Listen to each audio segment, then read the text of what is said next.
खोकर पाने का मजा कुछ और है, रोकर मुस्कुराने का मजा कुछ और है। खोकर पाने का मजा कुछ और है, रोकर मुस्कुराने का मजा कुछ और है। हार तो जिंदगी का हिस्सा है, हार तो जिंदगी का हिस्सा है मेरे दोस्त। हारने के बाद जीतने का मजा कुछ और है। नमस्कार दोस्तों, कंपटीशन ग्रुप के यूट्यूब चैनल पर मैं मुलायम सिंह आप लोगों का स्वागत करता हूं। दोस्तों स्वागत है। दोस्तों आज हम पढ़ाने वाले हैं परसेंट का पार्ट 3 और ये पार्ट 4। 3 पार्ट आपको हम दे चुके हैं। अगर आप हमारे पार्ट वो देखना चाहते हैं तो प्ले लिस्ट में जाइए और वहाँ पर आपको मिल जाएंगे। मुलायम सर परसेंटेज करके सर्च करिए, वहाँ पर आपको मिल जाएंगे। तो देखते हैं आपका पहला सवाल। बिना समय आपका बर्बाद किए हुए हम आपके सवाल पर ले चलते हैं। पहला सवाल हमारा है कि एक चुनाव में 2 उम्मीदवार हैं। एक उम्मीदवार को 38% वोट मिलते हैं और वह 7200 वोटों से हार गया, तो कुल वोटों की संख्या क्या थी? हम मान लेते हैं कि एक व्यक्ति को 38% वोट मिली, तो मान लेते जो वोट की संख्या वो 100% है। क्या है? 100%। एक व्यक्ति को 38% मिल गए और दूसरे व्यक्ति को कितने मिल गए? 38 में से अगर हम माइनस करेंगे तो हमें कितने मिलेंगे? 2 और यहाँ बचेंगे 62। ठीक है, तो एक को कितने मिलेंगे? 62% और एक को मिलेंगे 38%। अब ये कह रहा है कि जिसे 38% वोट मिले हैं वह 7200 वोटों से हार गया। अगर हम यहाँ देखते हैं वोटों की संख्या अगर 100% मान लेते हैं, एक को 38% मिलते हैं, दूसरे को 100% मिलते हैं, 62% मिलते हैं, तो देखते हैं वो कितने वोटों से हार गया। यहाँ पर अगर देखते हैं तो 62 में से 38 जाएंगे तो हम घटा लेते हैं 62 माइनस 38। ठीक है, तो 12 में से 8 जाएंगे 4 और यहाँ बचेंगे 5 में से 3 जाएंगे 2। ठीक है, 12 में से 8 गए 4 और यहाँ बचे 5 में 3 जाएंगे 2, मतलब 24 वोटों से हार गया। कितने वोटों से? 24 वोटों से। लेकिन वो ये कह रहा है 24 वोटों से नहीं, कितने वोटों से हारा? 7200। 24 की जो वोट तुलना करें कितने से? 7200 वोटों से। 24 वोट 7200 वोट के बराबर है। अब अगर हम वोट की वैल्यू निकालें 24 से कम 24, 24 तिया 72, मतलब एक की वैल्यू कितनी आई? 300। हमें कुल वोटों की संख्या निकालनी है। कुल वोटों की संख्या हमने कितनी क्या मानी थी? 100। तो एक की जब 300 आई तो 100 की कितनी आएगी? दोनों और 100 का गुणा कर देंगे, इधर 0 बिंदु इधर 2 बिंदु, तो हमारे पास कितनी वैल्यू आ जाएगी? 30,000 वोट। कितने हैं? कुल 30,000 वोट हैं। नेक्स्ट सवाल है, भुवनेश ने अपने वेतन का 30% भोजन पर और 3% दान पर खर्च किया। वह दोनों पर अगर 2310 रुपए खर्च करता तो उसका मासिक वेतन क्या है? देख लेते हैं इसको। भुवनेश अपने वेतन का 30% भोजन पर और 3% दान पर, अगर उसका 100% वेतन है तो 100% में वो 3% तो 30% तो भोजन पर खर्च करता और 3% दान पर, तो दोनों तो खर्च कर दिए। तो कुल मिलाकर कितना खर्च किया उसने? 33% खर्च कर दिया। तो 100 में से अगर हम 33% घटाएंगे तो कितना बचेगा हमारे पास? 67% बचा।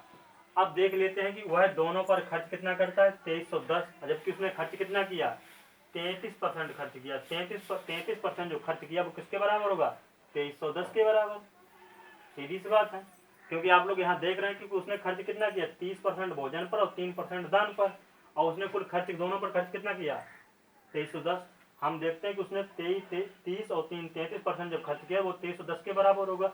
हम अगर हम 1% की वैल्यू निकालें तो कितने होगी? 33, ये 7 बार जाएगा, 7 की 100, हाँ 70 बार, तो एक की वैल्यू कितनी आएगी? 70 आएगी। और वो बोल रहा है उसका मासिक वेतन क्या था? उसका मासिक वेतन मान लेते हैं 100% है। कितना है? 100%। तो एक की वैल्यू जब 70 है तो 100 की वैल्यू क्या होगी? दोनों और 2 बिंदी बढ़ा दो, बस 2 बिंदी आ गई। इसका कोई एम निकालने का मतलब ही नहीं रहा। ठीक है, एम निकालने कोई तरीके ही नहीं रहा, खाली डायरेक्ट निकाल लेते हैं। ठीक है, 30 + 3 करके इस प्रकार से 30 और +3 बराबर 33%। ठीक है, 33% की वैल्यू 2310 और 1% की वैल्यू 70, तो 100% की वैल्यू 7000। ठीक है, आगे एक चुनाव में 3 उम्मीदवार हैं। कितने उम्मीदवार हैं? 3। पहले उम्मीदवार को 40% और दूसरे उम्मीदवार को 36% वोट मिले। अब कुल 3600 वोट डाले गए, मतलब जो वोटों की संख्या है वो डाले गए 3600 वोट है। तो तीसरे उम्मीदवार को कितने वोट मिला? अगर हम वैसे ही देख लें, 4 हमारे 100% अगर वोट डाले गए हैं, जबकि 100% की हमें वैल्यू कितनी दी है? 100% मतलब 3600। 100% की वैल्यू है कितनी? 3600। 3600 वोट डाले गए। ठीक है, अगर एक की वैल्यू निकालें हम तो एक की वैल्यू कितनी आएगी? 36। अब यहाँ ये कह रहा है कि पहले उम्मीदवार को 40% और दूसरे उम्मीदवार को 36%, तो तीसरे उम्मीदवार को क्या वोट मिले होंगे? तो पहले को अगर 36 मिल गए, ठीक है, और फिर पहले को 40 और दूसरे को 36, तो कुल मिलाकर के 76% वोट जो हैं इन दोनों को मिले होंगे। और तीसरे वाले को कितने मिले होंगे भाई? 100% अगर वोट हैं तो 100% हमने 100% माने यहाँ पर, तो 100% में अगर 76% हम निकाल देंगे तो हमारे पास क्या बचेगा? 24%। कितना बचेगा? 24%। और 24% किसको मिला वोट? तीसरे उम्मीदवार को। जबकि एक की वैल्यू कितनी दी है? 36। जब एक की वैल्यू 36 है तो 24 की वैल्यू क्या होगी? एक की वैल्यू 36 है, एक की वैल्यू 36, तो 24 की वैल्यू कितनी होगी? तो दोनों ओर 24 से गुणा कर दीजिए, दोनों ओर 24 से गुणा, इधर भी 24 से गुणा कीजिए, उधर भी 24 से गुणा कीजिए, दोनों ओर 24 से गुणा कर दीजिए और निकाल लीजिएगा कितना आता है। ठीक है, यहाँ पर 24 की वैल्यू आपकी निकल आएगी। आगे है, एक शहर की जनसंख्या 64,000 है। कितनी है? एक शहर की जनसंख्या 64,000 है। यह प्रतिवर्ष 10% बढ़ जाती है। 10% की अगर फ्रैक्शन वैल्यू निकालें तो 10% फ्रैक्शन वैल्यू क्या होती है? 10%। प्रतिशत हटेगा, नीचे 100 आएगा और बिंदी, तो 10% की वैल्यू क्या? 1/10 बढ़ जाती है, मतलब 10 से 11 हो रही है। 10 और 11, 10 से 11 हो गई। कितनी होगी? 10 से 11। और 3 वर्ष बढ़ती है, हर साल 10 से 11, 10 से 11 होती रहती है। तो इस साल भी 10 से 11 और अगली साल भी 10 से 11। अगर हम देखें तो 10 दशामन 100 दशामन 1000 आ जाएगा ये इधर वाला, और ये 11 11 121 111 121 1331। ये हमारी पहले की जो 3 साल पहले और ये 3 साल बाद की है, मतलब 3 साल बाद की नहीं, ये वर्तमान आयु है और ये 3 साल बाद की है। तो वर्तमान आयु जबकि शहर की जनसंख्या कितनी दी है हमें? 64,000। अगर 10,000 की वैल्यू कितनी है? 64,000। इससे कितने गुना ज़्यादा? 64 गुना ज़्यादा। तो ये भी ऑटोमेटिक 64 गुना ही ज़्यादा होगी।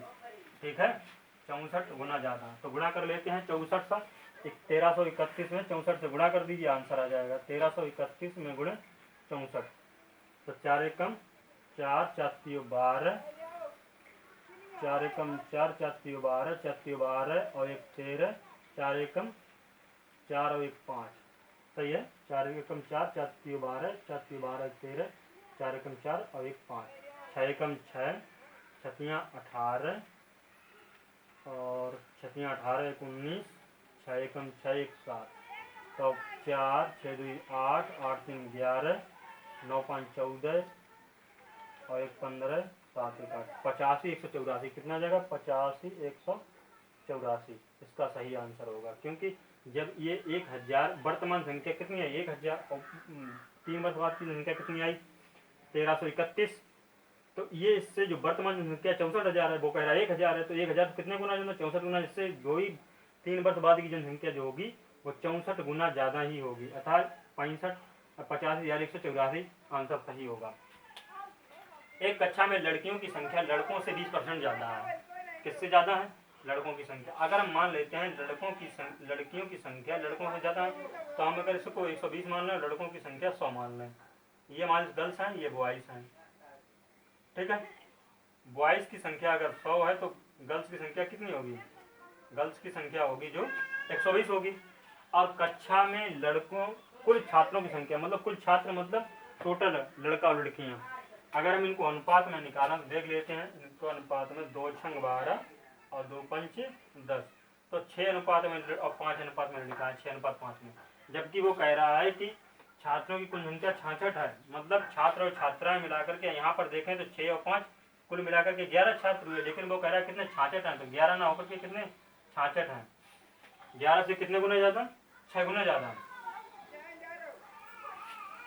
तो कुल 66 कितने हो गए छात्र? अभी रुक जाओ, 1 मिनट रुक जाओ। यहाँ पर 6 11 से कितने गुना ज़्यादा है? 6 गुना ज़्यादा। कितने गुना ज़्यादा है? 6 गुना ज़्यादा। तो इसी प्रकार लड़कियाँ भी जो होंगी वो इससे 6 गुना ज़्यादा होंगी। तो ये लड़कियाँ कितने होंगी? 36 और लड़के कितने होंगे? ये भी 6 गुना ज़्यादा, 6 5 30 लड़के होंगे और 36 लड़कियाँ होंगी।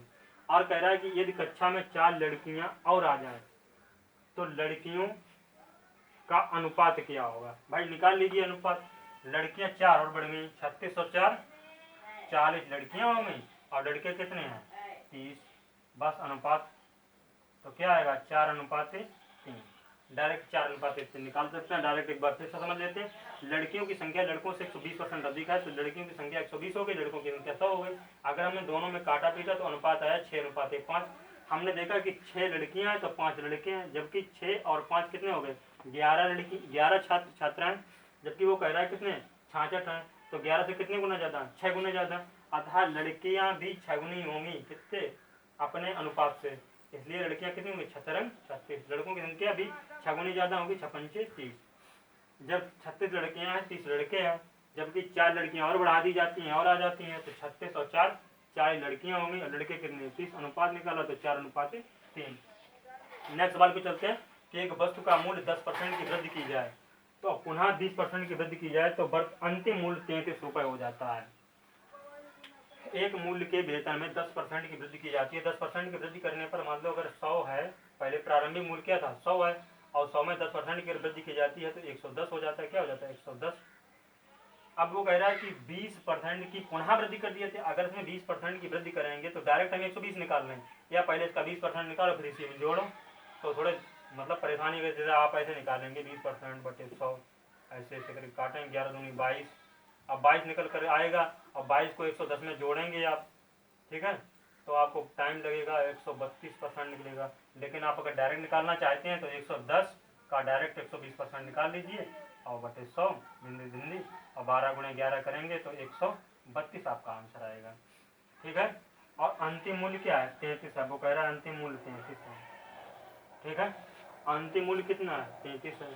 तब वो कह रहा प्रारंभिक मूल्य ज्ञात कीजिए। 132 वैल्यू क्या आई 33, तो 132 वैल्यू जब 33 है तो अगर एक की वैल्यू निकालें तो 33 बटे 132। ठीक है, इसलिए 100 की वैल्यू क्या होगी 100 की वैल्यू हो जाएगी 100 की वैल्यू हो जाएगी 100 × 33 बटे 132। इसे आप हल कर लीजिए, आंसर आ जाएगा। 33 से अगर हम काट देते हैं 33 चक्कू 132 होते हैं। कितने होते हैं 33 चक्कू 132। भाई 4×12 4×12 13 और 4 का भाग देंगे तो 25 बार जाएगा। कितनी बार जाएगा 25 बार, इसलिए उसका प्रारंभिक मूल्य जो होगा 25 रुपये होगा। अगर इसका 2 बार हम वृद्धि कर देते हैं, एक बार 10% एक बार 20%, तो उसकी वैल्यू क्या हो जाएगी अंतिम मूल्य 33 हो जाएगी। Thank you. अगर आपको दोस्तों सवाल अच्छे लगे हैं तो लाइक करें, शेयर करें और इस वीडियो को दूर दूर तक भेजें, अपने दोस्तों के पास भेजें, हमें भी अच्छा लगेगा। लाइक करें और शेयर करें। मिलते हैं अगले नेक्स्ट वीडियो में। इसी जोश और जुनून के साथ लाइक और शेयर करते रहिएगा। Thank you so much.